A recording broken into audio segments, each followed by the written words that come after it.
The Duke and Duchess of Sussex will start their Australian tour today. It is not an official royal tour, but there is still plenty on the itinerary. Stephanie Ferrier joins us now from Melbourne Airport. Steph, what exactly can we expect of this tour by the Duke and Duchess? Good morning, Gemma. Well, this is very much a non-royal royal tour.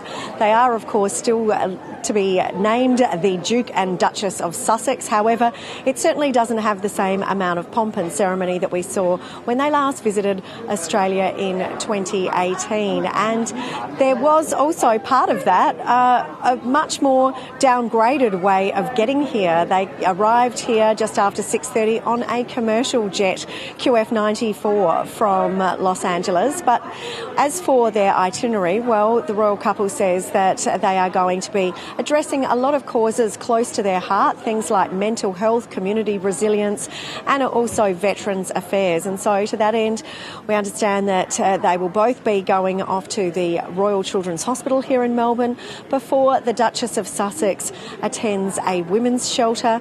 And then the couple is going to be going and speaking with some veterans' families. But apart from some of those areas that are really close to their heart, those charitable areas, there are also a couple of really big ticket events as well. And that includes Prince Harry talking at a major conference here in Melbourne, and also the Duchess, Meghan, being one of the star attractions at a luxury wellness event which is being held in Sydney, because of course they are heading to Sydney and a little bit of time in Canberra as well before jetting back home.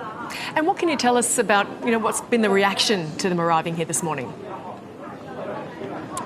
Yes, well, the whole arrival time and exactly what to expect was shrouded in quite a lot of secrecy, and many would be forgiven for not thinking that the royal couple was going to be coming in on just a commercial airlines, on a Qantas flight, but actually taking a private jet. But it was QF94. I spoke with quite a few of the passengers who came out into the arrivals area here at Melbourne Airport, and they said that they were really quite gobsmacked to have the Duke and Duchess on board their flight. This is what some of them had to say. We got off the plane was the only time we realised that was them. So, yeah, it's just, in LA you see it all the time though. I've never seen anybody look so refreshed getting off a flight from the US. He looked great. Okay. Prince Harry, yeah. What about Meghan? I didn't see her. I saw other people that did cross their paths when they were up in the toilet speak to them, and they seemed quite pleasant.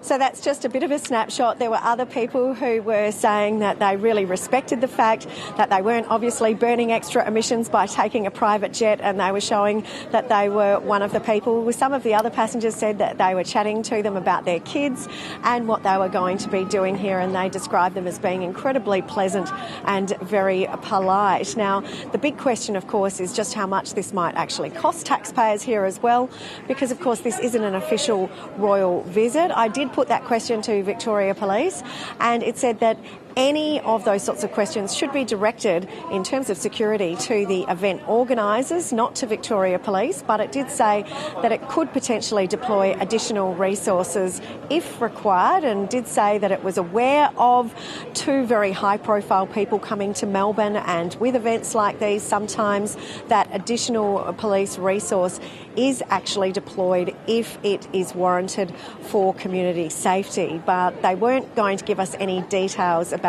operational matters.